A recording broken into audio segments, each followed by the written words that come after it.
Well, our sport correspondent Rob Harris is in the French capital for us. Rob, we'll get on to the medals in a moment, but let's just pick up on what we've just been hearing. This is a topic that the government here in the UK has also been talking about.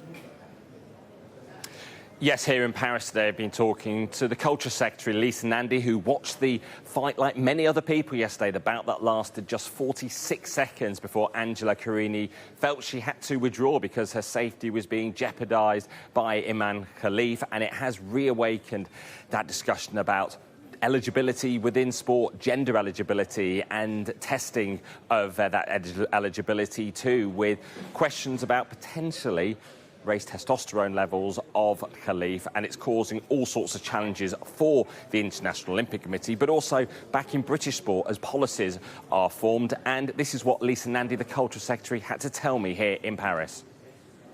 It was a very uncomfortable watch. It was an incredibly short watch, but incredibly uncomfortable to see.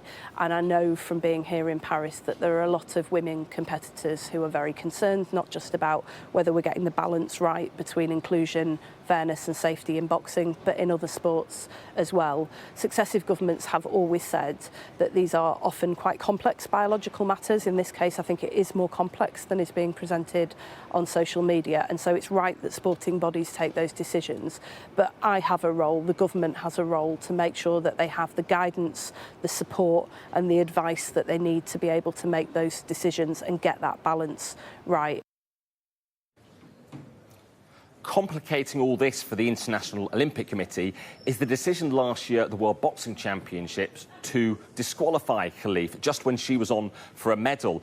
The dispute, though, centres on the fact that the organisation overseeing that championship is in dispute with Olympic organisers over governance issues, integrity matters and indeed funding links to Russia. So they're challenging just how they reached their decision last year. While I'm not disputing that there might well have been an issue, because even the Olympic organisation's own website did, until very recently, reference the elevated testosterone levels that led to Khelif being disqualified. Now, there was another boxer who was also no longer able to compete at that event, and that's Lin Yu-ting from Taiwan. Now, she's going to be in action later today here at the Olympics. She's a two-times world champion, and she's going to be facing an Uzbek opponent. So that 56-kilogram bout, there'll be a lot of focus and attention on that as well, with this very trickiest of issues here in Paris.